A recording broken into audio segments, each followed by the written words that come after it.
Welcome back, YouTube. Pass the prop here. We have an MLB, NBA draft show here today. Stu bringing us with some draft picks. Obviously, that's tomorrow, I believe, right? That's tomorrow. No, it starts tonight. Oh, We're geez, getting going tonight. That's how much I paid attention to NBA. So, Stu will be here to help you out with that. Obviously, I've got absolutely no. I'll watch maybe the Bucks pick, but that's about it. So, how you doing, man? How's everything been?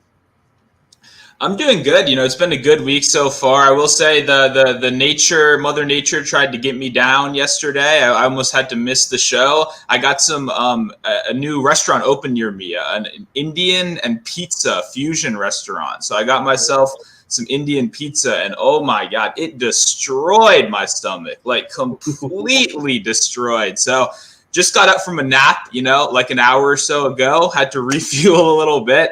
But we're good to go. Mother Nature couldn't take me down. And now we got some NBA draft bets. So wasn't feeling great a couple hours ago, but now I'm fired up. Today's one of my favorite days of the year. If the NFL draft is Christmas, this is like the 4th of July. It's not quite as good. It's not quite as fun, but it's still a good day and one that you look forward to. So hopefully they get the job done. Hopefully my Wizards can, get some great picks. I don't know what's going to happen tonight, but I'm looking forward to it.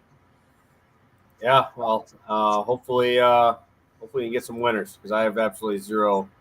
I've looked at absolutely zero NBA draft. Just been kind of engulfed in this MLB season right now. It's kind of getting crazy. We're getting 10, 12 games a day. Kind of keeps you locked in on those. So we can recap. Obviously, had a good show last time.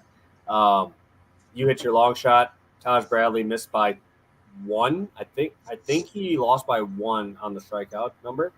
But my God, man. Bailey Falter gave up 4 in the first 3 and then shoved the rest of the time. It was 1 inning. As always, when you're out in Great American, you can't have those letdown innings. So that one fell apart there a little bit. Luckily, we got the Reynolds and Profar spot there. Cash pretty easy there.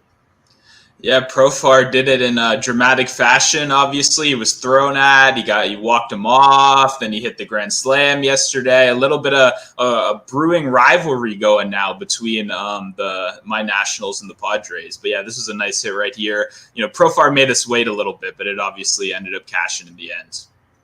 Hey, a win's a win. Win's a win. So we end up losing Bradley on mine, but we did cash yours. That's another long shot. I don't even know. I haven't even kept up with how many long shots we've hit on the show, but it's getting to be quite a few. Yeah, I mean, Vinny P, I was super happy. I've seen a lot of homer picks these last couple of days. I didn't see anyone else post about our guy Vinny P, so it was good to see him cash in this ticket for us. I saw, some people sending me theirs as well. Always fun to see, man. And yeah, he got the job done. A couple homers in that game. I know some people had like Sal Perez. He went yard, so it was a good one. Very happy with this show, and yeah, hopefully keep that momentum going today. Yes, sir. Yes, sir. Obviously, always happy to hit those. I think we have like one of the craziest like records that I've seen in a while, where we're a game under, but we have 16 units worth of profit on our spots. Obviously, I think we can go up and down the board if you want me to go look back at all of our long shots on my back end here. But it's been pretty nuts, and hopefully that continues here today. Obviously, I know you have some long shots. Unfortunately, for me, the game started already, so I can't play any of my long shot ones that I like. But hey, there's a lot of good spots here today, and looking forward to cashing a few. Yeah, no, I wish they'd separate that by market or by like start time a little bit more, for those leading K, because those have been fun. I was dabbling yesterday. I saw whoever won was 50-1. I didn't end up cashing it, but there's some fun stuff. So definitely love looking at that always. And yeah, I got some NBA draft long shots for those that are willing to spend a couple bucks today as well. Love it, love it, love it. All right, let's start talking some Slate. Actually, I guess it's just me. Because I think you're all NBA draft. We got my favorite games have happened already. I kind of like that Pittsburgh game that's happening right now. I have a few guys in that, like a couple Phillies.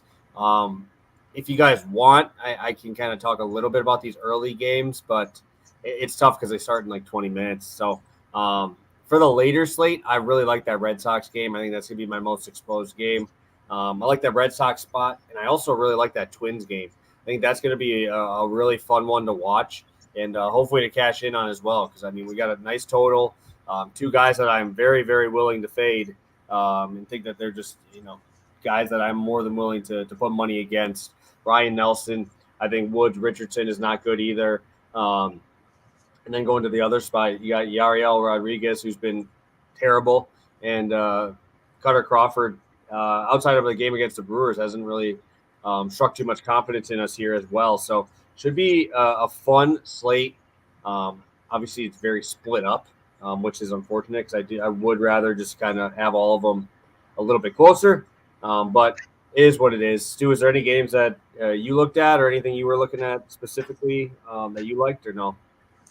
Yeah, it's tough. I mean, like I said, draft is like around 8, so it's perfect for me where my nationals are at 4 p.m. I got the day game action right there. I can watch that and then kind of keep it moving, But I'll keep bringing it up. That Guardians-Orioles series is one that I've been watching very closely. So for that hour 30 before the draft goes, that'll be what I'm watching as well. I mean, always like fading a little Cookie Carrasco as well, despite the fact that despite his age and everything else, I mean, he holds on. You know what I mean? I feel like it should be way more disastrous than it has been so far. So shout out to all the veterans that are hanging on to the league. We're going to keep cashing the hits against them, but they keep pitching like this. He might be back next year. Who knows? Yeah, no, I did. I have had pretty good success in that series. Yesterday I had 2 bets on the first 5. Took a little juicy one for a free play, and then obviously took the ladder up a little bit as well. Cashed in the second inning. Shout out to the Astros cashing for me 1 in the first inning yesterday. Kind of made my night kind of boring because, I mean, my bets are already done. So that kind of sucked, but obviously when we're cashing tickets, I can't be too mad. Yeah, exactly. The adrenaline is fun and all, but seeing the green in the bank account is obviously the number one priority around here. So hopefully we keep that going today. So Stu, I guess I think we'll do your 2 draft spots first. I'll play my 1 MLB spot, and then obviously you have the long shots there as well. So I'll let you kind of take it away for a little bit here since you got quite a few spots for tonight. Sounds good. Works for me. And yeah, if anyone does have draft questions, now would be obviously the time to ask those.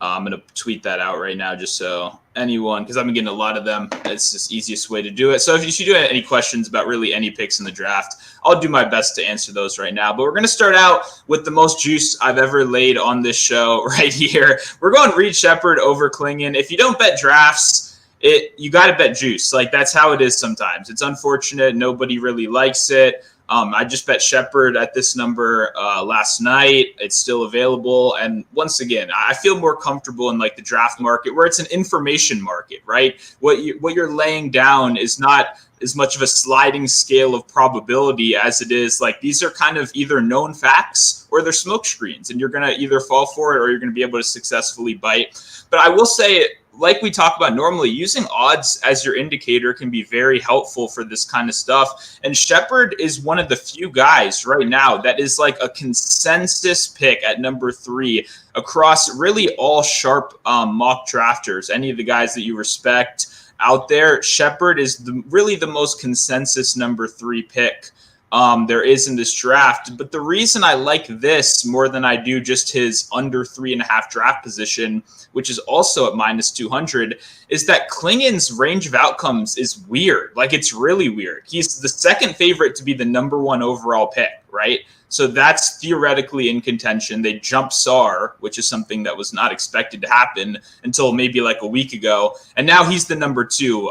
So that's the scary thing is essentially in all these sharp mock drafts, no one really has Klingon number 1, but that's the threat. Like, he could end this prop immediately and go number 1. But if he doesn't, that's when it gets a little bit tricky because Washington has shown absolutely no interest in him so far. It completely mismatches with their, ideological idea of bringing in young guys for the future. There's been no interest there. Then there really hasn't been any interest in number 3, despite the fact that he was the odds leader a couple months ago, right? Because they have Walker, Sengun. Like, this is a secure center rotation we're talking about right here that Klingon really doesn't fit in at all, considering he's not even a stretch guy. That's only something people are maybe trying to project a little bit. It's like maybe he can be Jonas Valanciunas, where we knock down 40% of threes shooting 1 a game, right? Maybe he can do that, but that's not even a proven commodity. So for me, I think really the reason that this is an available prop and not completely off the board is because of the idea that Houston could be trading that number 3 pick. I believe that's the only reason we can even play this at minus 200. But for me, when you look at how the dominoes would fall in response to that, I mean, all of the interest in trading up over these last couple days has been around Castle. That's where all the smoke is right there. So I do think if someone is trading up, what people are reporting is that the Spurs and the Hawks both have some interest in Castle. But for me, if we get past 3 and neither of these guys are taken, there is no way that the Spurs are not taking that 4th pick with Shepherd right there, especially once again, when you look at that roster with Wembanyama. Maybe they take Rize Shea. I don't know if that's maybe if he somehow slips from the number 1 overall pick down there, then that would be an option. But for me, that's kind of the biggest thing. Of Shepherd is such a phenomenal fit, and there's been a lot of interest from that Spurs side that I think that the only reason we're even getting this right is some kind of weird trade happening. But I think that still benefits us. Like, I still think that Shepherd is the guy that would go after, and that's not even kind of discounting all. I don't know if you follow any of these like analytics only or like the ESPN analytics thing. They have him as projected the number 1 pick, right? Like, there's a lot of Shepherd love all around. And despite the fact he's small, the defense, despite the stocks being good, may be a little bit questionable. I think 3 and 4 are just such perfect fits for him. And when you look at every sharp mock drafter, and I'm talking about guys that people bet these guys' information for years, right? Javoni, all these guys, ESPN, Athletic, Ringer, all these different guys.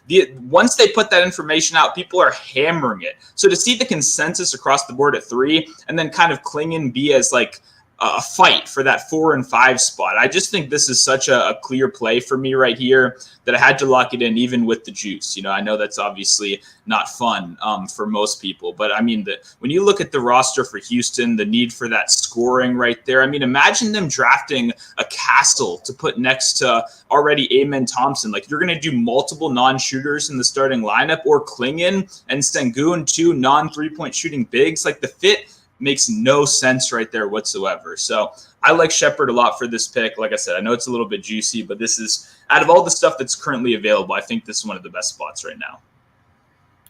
Love it. Yeah, no, I saw Klingon's odds for first pick were higher than what his odds are for 3, 4, 5. Yep. So I did look at a couple of those early ones just because I was kind of curious about who is going first. I haven't paid attention to draft at all. So, yeah, obviously looking to you for those. I will go next. I'll get mine out of the way here and get this moving here. So I will be heading over back to the MLB, heading over to the Boston Red Sox today. I'm going to go first 5. I think this is the spot that I want to be attacking here. Yariel Rodriguez heading into Boston. Tough spot to play. Pretty warm weather already around the country. Not going to help him out much either there. But what I don't like here is right now on the road, right? On the road, he has a 34% ground ball rate. At home, it's 43. When you go against lefties and righties, right? Against righties, he's got a 32% ground ball rate. Now, that's important because obviously you got Tyler O'Neill in that lineup who's just been red hot. He's been awesome. And then you look at the rest of this lineup here where it's why can't I think Devers? I couldn't think of his first name. Devers. He's got a 175 WRC plus against right-handed pitching so far this year. You go over to Duran, another guy, over 150 WRC plus against right-handed pitching this year. This is a very tough front lineup that I really do not want to mess with. And especially when you're going to be kind of living in the air in this spot, brutal, absolutely brutal. So I want to be attacking these guys who obviously have speed. We've seen Yariel have a really, really tough time of throwing strikes. He got a 14%. He's got a 14% walk rate, which is obviously terrible. 21% K rate, 42% hard hit rate, 6 expected ERA. Just really not inspiring any confidence here. And bullpen-wise, Toronto's towards the bottom of the league. This is first 5, obviously. I don't know why it doesn't have that in there. I do not mind full game either. Either one of those is fine with me. Because I obviously think both ways is fine. But we could also see Yariel come out of the game early, right? We saw Brian Bayo yesterday in these spots, right? in Boston, dude, that ball is jumping. We saw some fly balls yesterday. Vlad Guerrero hit one like 119 into that gap. That gets you the triples, right? You have so much speed on this side as well. I really like Davis Hamilton. I really David Hamilton towards the top of that order. Ton of speed. Rafaela at the bottom of the order as well. We've seen Connor Wong start coming through as well. I think you're going to start seeing a lot of all-star love for these guys, and I think they should probably have Duran, Devers definitely there towards the top of the list. I just think this is a really tough lineup to navigate for a guy who's going to be not living on the ground. You need to live on the ground here in Boston. Guy's been struggling away and at home. And this Red Sox team is hot, man. It's a hot roster. You don't want to mess with them right now, and especially in Boston with the hot weather. Short porch to right. I really don't like the slugging numbers either way. We have I always like looking at the difference in your xFIP and your FIP, right? Against lefties this year, he has a 2.9 FIP, which is phenomenal. 4.4 xFIP. That's terrible. That's a huge jump, which means we should see him get even more unlucky in these spots. And as a starter so far this year, we've seen a 304 batting average allowed for, almost a 500 slug at 478. That number is way too high for me to want to play around with this guy in here. So I don't like this pitching staff at all. I don't like their bullpen. If you do want to play the full game, more power to you. I think either one of them is a great bet. And I really want to fade this Blue Jays team as well. I mean, the Red Sox put numbers up on Gausman, and Gausman is significantly better and has much better stuff. So, excuse me, Red Sox first 5 team total is my favorite bet of the day so far. I think this is a good spot for us to keep attacking this pretty brutal pitching staff here from the Toronto Blue Jays. Yeah, I like this spot a lot right here. And I mean, even yesterday, like all these guys were popping against Gausman, and even like on paper before the game. And no matter what, I still have kind of I'm still a little scared of Gausman, even if the numbers are a little bit more middling right now. It's one of those things that like, it's a scary matchup on paper, but man, this Red Sox lineup has been absolutely eating, especially I saw a stat where you looked at over the last month and a half, like that top 6 has like the highest average in baseball. Like it's crazy. And it's once again, guys he was talking about like Connor Wong, Hamilton, guys that we were not expecting to be immediate producers. We were thinking Devers was obviously going to have to do all the heavy lifting. Shout out to Devers for cashing the Dinger Tuesday yesterday. But the rest of these guys actually kind of showing up. And I would say, I don't say playing above their level necessarily, but like playing at a higher level than what we've expected so far. And now at this point, one of the hottest lineups in the league over the last month. Definitely something I'm interested in right here. I like the Red Sox team total. And yeah, like I said, for me, the biggest thing holding me back was kind of those big names on paper. But this is not a pitching matchup I'm super worried about. Definitely like backing the Red Sox to continue cooking here like they have been over this last little stretch. But it does look like PPS had I don't know if he got kicked off by the internet overlords right there. I don't know if they were not liking this Red Sox picks too much or what, but it is just me full screen for a second. So I will remind everyone while we're here, make sure you leave a like on the video. This stuff's completely free. We don't actually know if leaving a like does anything, but everything I've ever seen tells you that it does. So I'm going to assume all those people are correct and that you guys leaving likes on the video would be very good for us. So make sure you're doing that. Make sure you're dropping a sub. Obviously, we're going to get back into NBA draft stuff with me in a second right here, but I don't know if I should wait for PPS or just start cooking right now. But either way, if you have any questions for us, like I mentioned earlier, whether you're in the live chat with us right now, or you're someone that doesn't happen to have 157 off on a random Wednesday afternoon, we're here to answer questions 24/7. So if you didn't get to make the live chat, still drop it in the comments below. Send us a DM. Both of us obviously have open DMs and are willing to answer questions. So it looks like I'm just going to start hopping into my next pick right here. I'll go give us a little intermission, and I'll give us actually we'll just go into the pick right here. My next pick is not going to be on the screen right now because I do not have the ability to be the producer on this show. I'm just the guest over here, but we're going to be going Johnny Furpey to be drafted over Tyler Kolek at -120 over on DraftKings Sportsbook. Sorry if I'm mispronouncing that name for all the Australians out there. Furpey sounds kind of weird to say out loud. but it is something that I believe is correct. So we're going to go with that. And we're taking him over Kolek, a very seasoned, experienced player. These are two polar opposites. We're talking about a young freshman kind of came out of nowhere versus Kolek, who's a guy who now has all that experience in college. He's one of the best, if not the best passer in this whole draft class. But to me, before we even go into their prospect analysis, let's look at the odds, because obviously they know better than we do. And right now, to be a top 20 pick in the NFL draft, Furpy is minus 200. He is minus 200 to be selected in the top 20 of this draft. You guys want to, oh, there we go. There we go. Yeah, we had, no, it wasn't me. We had some testing shit here. Yeah, dog's going crazy. They shut my entire shit off. I'm on my phone right now on my connecting my Wi-Fi here. So, yeah, my bad. I do. This is not expecting that at this exact moment. Obviously, of course, that would happen. But we're good. Keep cooking, man. Sounds good. I was just getting into it right here, though. I just started, and what I was going into right here is really the biggest thing of, like I said, Furpy to be selected in the top 20 of this draft right now is sitting at minus 210. I want you to guess what Tyler Kolek is to be selected in the top 20 right now. These guys are minus 120 on each side for a matchup, right? Furpy's minus 210 for top 20. Just out of nowhere, complete guess. What do you think Kolek is to be a top 20 pick?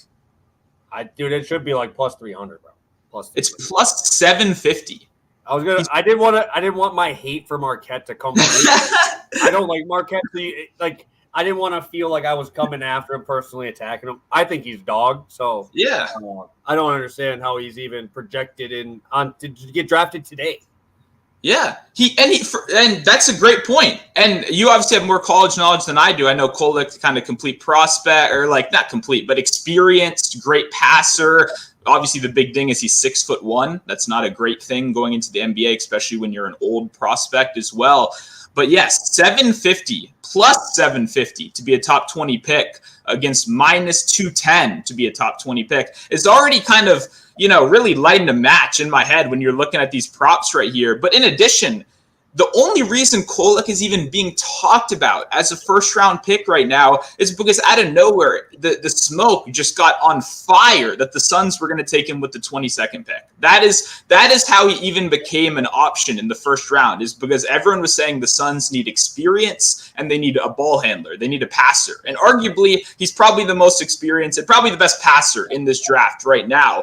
The question is, can you really plug in a guy like that to be part of a playoff rotation year one? I don't know if that's true. I wouldn't necessarily think so. But all the smoke as his complete ceiling of where he's going to be selected is 22. That's the highest we could possibly see him. I personally think if he's not selected at 22, the second place where we could see him is 27 to the Timberwolves. I think those are his only two outs in the first round in terms of guys that are that teams that need a veteran playmaker off the bench, essentially. They're not shooting for that super high upside. They're shooting for hopefully someone that they need the passing off the bench, and they need someone hopefully more NBA ready-made due to the experience. But I only see two outs in the first round. Furpy on the other side is a guy that, like I said, the buzz has been off the charts. He's now steamed to be a top 20 pick. Despite the lack of super strong college production, the shooting numbers were there. He's very young. He's very athletic. It's one of those things that we're in a weak draft class. All of these guys are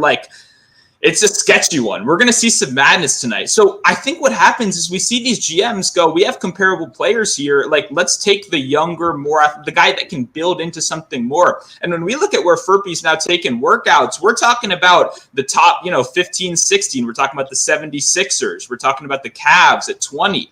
There's multiple, the Magic at 18, another team that need that ready-made catch and shoot kind of off the bat, which is really his number one kind of quality right now if you look at the numbers. So there's three different teams I could see taking Furpy in the top 20 given the odds, and there's not a single team I even see Kolek being considered for until 22. And we have to remind ourselves that was not in the equation until it kind of randomly was one Sunday. I don't remember which guy reported it, but now that's just become the answer. And I don't necessarily believe in that kind of stuff. Obviously, a borderline prospect like that being a lock at 22 seems kind of crazy. But like I said, I think we can beat that 22 number very easily. So I don't know why this is offered. I don't know. Like, I feel like it should be minus 200 as well. I get Furpy's a young guy, a wide range of outcomes, but I think Kolek's outcomes are just so much more limited. I think this is such a good spot right here. So over on DraftKings, minus 120, favorite prop that's currently available right now. Definitely, go tail it before it's off the board. Yeah, I might just sound like a hater because I don't like Marquette. I don't like Shaka Smart. I think Kolek's overrated, bro. Like, dude's going to get out athletic in every single thing out here, bro. Like, he's not big enough. He's just – I don't even think he's that good of a shooter, to be honest. Most of his looks are because they have to double team the other guys because they don't think he's going to shoot. So it's like, come on. I didn't even know he was getting in the draft prospect options, bro. Like, for real. Yeah. That's not me being an asshole. That's just me. Like, I'm seriously – as a guy who's not following the draft very closely, I would not have guessed that he would be on the first 2 days. I mean, not even close. So, like the look. Obviously, got a ton of stuff here tonight for you guys. Let's go through a quick recap, get some long shots out here for you. 35 of you guys in here live with us. Hit that like button. Subscribe to the channel if you haven't already. We'll be back Friday. Let's get a recap here soon. Sounds good. We got matchup number 1. Both these on DraftKings, by the way. We got Reed Shepherd to be drafted ahead of Donovan Clingan. That is minus 200 over on DraftKings. And then we got Johnny Furpy to be selected over Kolek, minus 120, also over on DraftKings. Beautiful. I'll be on the Red Sox. First 5 team total over 2.5, minus 120. And also, we got some long shots coming your way, guys. So if you got questions, drop them in the chat. I'm going to check the comments. Obviously, I was out of there for a little bit. We got Cashville. Thank you, David. I'm a Jays fan, and they are garbage. Love to see that. We got Coop in here. We appreciate you, man. We see you a lot in here. We obviously appreciate you guys. Jay, obviously, in here. We got Sammy in here as well. Should be a good day. Thank you guys for joining us. I think, we don't really even know much. Like, as a casual draft guy, I follow the NBA pretty closely, not when baseball season's around, but yeah, it just kind of feels like it's not as high of ceilings as we've seen in the past. I don't know if you have the same opinion there, Sue, as we obviously get into it today.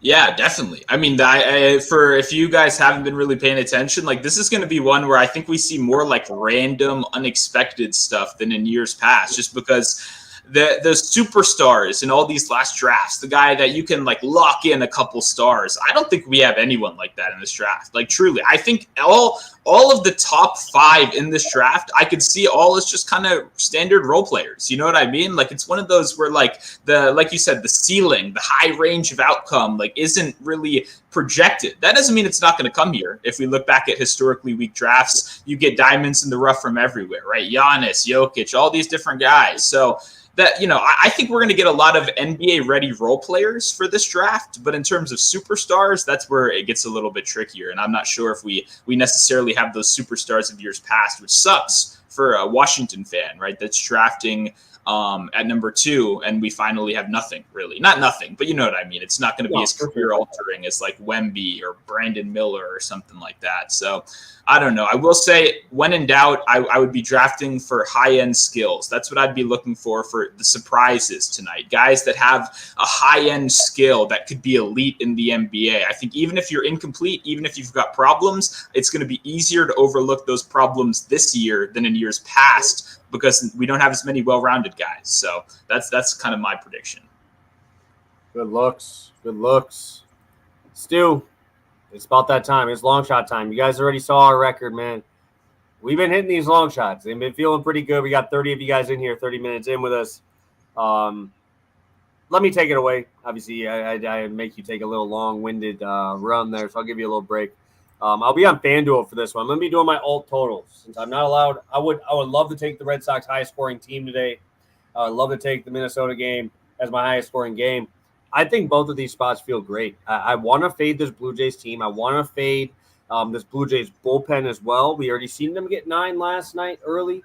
I think we could see, or the Blue Jays get 9 yesterday, and obviously the weather being very nice out there is going to help. I do not want a fly ball pitcher here, a guy who's given a 40+% hard contact with an expected ERA that high, walks that high. If we get the middle part of this bullpen, I'm loving it. I'm loving it. I think that the Red Sox could easily be the highest scoring team of the night. And I like this this Arizona Minnesota game. Only first 5. I respect both bullpens. I think Minnesota, Griffin Jacks, phenomenal. Yoan Duran, obviously phenomenal. Then you go over to Arizona. They don't have as big of names, but Kevin Ginkel's been good. You got Sewald, who's been good, but Ryan Nelson at home, love fading that man. I think you got a lot of pop on that Minnesota side. We've seen Ryan Nelson give up a lot of power. We've also seen Ryan Nelson really struggle at home here too. Minnesota obviously going to be going out there doing their little stack thing. I absolutely despise. I hate this team. I absolutely hate Minnesota. I hate them because all they love to do is just keep switching out their best players middle of game because they fit the platoon advantage. I hate that. I do. But when you have a guy here who is going to be facing off against like a Royce Lewis, a Byron Buxton, Jose Miranda, all these right-handed power guys. You have a guy here who's faced he's given up 9 homers already. He's given up he's faced 138 righties so far this year already, and he's given up 18 extra base hits, 3 of those being homers, a 560 slugging so far this year. xFIP has been bad, giving up a ton of pop to both sides of the plate. I have a really hard time seeing him keep the ball in the yard against this Twins team who's just going to go out there, and if they're not if they're not striking out, they're hitting a homer. And guess what? Ryan Nelson don't strike anybody out. So I think this is a great spot for both sides. I love fading Simeon Woods Richardson. I know he's been cooking me these last couple outings, but just not missing bats. I don't like him as a pitcher overall. Just expected numbers are very high, and you know the regression's coming here soon. I know I keep trying to get there. I know I keep trying to be the first guy on him when that blow-up start happens. But this is the type of bet I want to make on that, a long shot type of bet where if Woods Richardson, which I think is going to happen soon, has that blow-up start, we're cashing in almost a 7-1 ticket, not just cashing a hit spot there. So I just really hate betting Twins props for individual batters. I'd rather just take the whole game here for the over here for the first 5. So I think 7-1 is a pretty good price tag. Yeah, I like it. And it's kind of what we always talk about. Like baseball is a very boomer bust sport, right? When you get to that, weak reliever and you really take advantage and you get that huge inning, like you're covering by margin a lot of these times. So I like obviously being aggressive and just shooting for those, good performances right here. And obviously you were gone, but I was with you on that Red Sox pick. I like the regular team total, and I'm definitely going to be or riding these alternate lines as well, obviously, because that's a really good spot, and that's a lineup you don't want to mess with right now as well.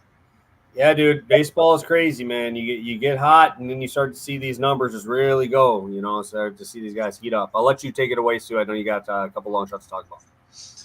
Yep. Got a couple long shots to talk about. I really like that DraftKings is doing this where you can bet the individual pick, right? Which is not something that's really been available before. And I think that's where you can get a lot of weird long shots, especially in a draft that is going to have a lot of weird long shots. So we're starting out Baylor Shireman to be the 27th pick at plus 750. He has been pretty steamed heavily into the first round. Now he is minus 220 to be a first round pick. Sharman is not someone I personally would be maybe jumping out of the gym to take in the first round, but it really depends on what you're looking for, because I'm coming from the perspective of like a younger team. You want some high upside players. Shireman on the other side fits the end of the first round very perfectly because he doesn't have the highest ceiling in the world, but you know exactly what the fuck he can do. He can shoot. He can be a good secondary kind of tertiary ball handler. He can fit in a rhythm offense, right? Like they asked him to do a lot of different stuff over the years. You obviously know a lot more about Baylor Shireman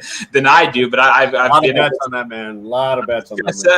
Been able to make a little bit of money from him. Obviously, Till and you in the past right here. But obviously, he is now the favorite to be the Timberwolves pick at tied with Kolek at 750. I do think Kolek would be our really only kind of major competition. But he's 300 to be the Suns pick, which should be context is the lowest number in the top 30 to any team. So it's one of those things where I don't think that'll necessarily be huge competition. And when you look at all the other kind of guys that are in competition for this pick, whether it be a Dunn, a guy that has no offensive upside whatsoever, but is a complete stud on defense. Think a Matisse Thybulle kind of player. That's not a guy that fits with the Timberwolves right now. They have the Nickeil Walker-Alexander. They have these shutdown defenders, right? You don't need that. So I'm very confused why he's just right there in kind of the competition right here. And I feel that way about really most of the other names. Furpy, a guy that I don't think will be available at that time. Terrence Shannon Jr., I do think he could be a possibility, although I don't know if you've seen, he is now steamed to be a top 20 pick, not just a top 30. Dude. That dude is fucking good, dude. That dude's a bucket, man. That dude's a bucket. So it's one of those things where his competition is a lockdown defensive player that they don't need, and two guys that are projected to be picked about 8 picks before this, right? And now we got a guy in Shireman who has that experience, who can come in and be a role player from day one, who you can count on to make those shots, but hopefully someone that, can build up as he goes a little bit more as well. So for me, I thought this is a great fit. It makes sense. They brought him in for a workout, obviously, which is you want to see. There's been some positive buzz, and they're seeing some now recent mock drafts where he's going 27th. So Shireman really stuck out to me for that 27th pick. And yeah, I love to lock that in. The other one I got right here, another interesting prospect, De Silva, a wing. I love him, dude. Tristan De Silva. Okay, that's good. I did too. I mean, I liked him in college. Obviously, I don't know fits or even who's drafting at these spots, but I bet a lot of Washington State towards the end of the season because De Silva was really turning up a little bit and able to shoot the ball. Long wing defender as well. I mean, he's pretty good, man. So very athletic as well. So definitely a good look. I like him as a prospect. It's one of those things, too, when you dive into the assist numbers, while they may not be great on paper, he showed some secondary playmaking ability as well, which I know it sounds random that I keep bringing up the assists and the secondary, tertiary playmaking, but there's if you have an assist rate that's incredibly low, you're not going in the first round, really, no matter what role you play, unless you're a center, like a rim running center. And even now, you got to kind of have to be a short roll passer to be a center as well. So we're even seeing that with the guy from Baylor, who's kind of fallen a little bit as well. But for me, De Silva is a guy that the 15 is the Heat and the 20th is the Cavs. So rather than betting his over-under is 16.5 right now, but he has a very wide range of outcomes. I'm seeing a lot of different locations in mock drafts. So what I wanted to do right here is I wanted to call my shot for 2 teams that I think need that kind of wing shooter, that 2 teams that are not playoff favorites, but are going to be in the playoff race. So they want a guy that they feel can more immediately contribute. And really the shooting is obviously one of the biggest things. It's a wing shooter that is able to, I don't want to say he projects as a good defender. I've seen him kind of limited on the defensive side, but I will say I wouldn't expect maybe the best defensive player in the world, but a lot of the experts out there were a lot higher on his defense than I was, which is obviously something you like to see when you're projecting to go a little bit higher than expected. But once again, 16.5 draft position.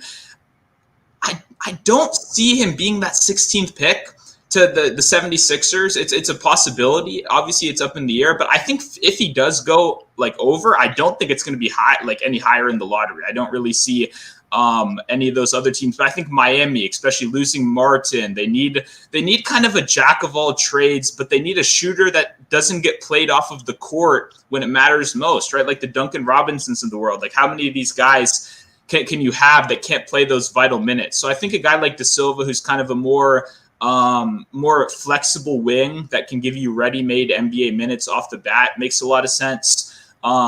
But honestly, I like 20 as a better fit. I think the Cavs would be a great pick. I read from the Cavs top beat reporter earlier on a tweet that only had 50 likes, by the way. I don't think this has made it to the mainstream yet. But the Cavs top beat reporter confirmed that De Silva is one of the prospects that they're considering, and that if he is on the board, that they're going to have to be taking a very, very long look. He was confirming that the workouts went well. They were a fan of his game. And to me, when I look at the Cavs roster, they don't need help in the big man room, which is weird. That those are the other guys that are kind of projected around there. But I don't really see Filipowski. I don't like him at all anyway, but I don't see that fit. One of my first bets was over 16.5 for his draft. Now it's 23.5, so obviously not playable. anymore, but I don't see that fit whatsoever. I don't like you have two fantastic defensive bigs. I don't think that just means you need to put a non-defensive big in there as well. Like I don't see those rotation minutes. They need a wing. It's so fucking obvious they need a wing. Look at Georges Niang playing playoff minutes. Like they need a wing very badly. And I think De Silva, if he's still on the board, a guy that can kind of play, he can be a big shooting guard. He can be a little bit of I'm just trying to say defensive flexibility is what I'm trying to say. Kind of a 2, 3, 4, not 4 if you really need it, if you got Jared Allen out there kind of thing. And I think 1,500 is just a bad odds for it, to be completely honest. I get that they're projecting De Silva probably is gone by that 20 mark, but I'm just not seeing as much hype in that 15 to 20 range as maybe like a month ago earlier in the process. So, De Silva's an interesting one. I'm a fan of his game. I'm glad to hear you are as well. And I like these 20 and 15 specific props for him at these very high odds. Beautiful. All right, guys, we got you. We got your picks ready to go. Got some long shots in there. We got our straight bets, obviously some NBA draft, MLB spots here. Make sure you guys go like the video. Obviously, we really appreciate all your support here, popping over here. I know it was a little bit longer, but we got a lot of stuff for you guys today. So we appreciate all your support. As always, Friday. We're always here Friday. We're ready to go Friday. Probably our normal time, I would assume. We're ready to go back here. Hopefully making you guys some money again. Obviously coming off another winning show. Got a lot of plus money spots on the show here today. So hopefully you guys are back here on Friday, ready to go. So thank you guys. See you Friday, and best of luck on all your bets for tonight.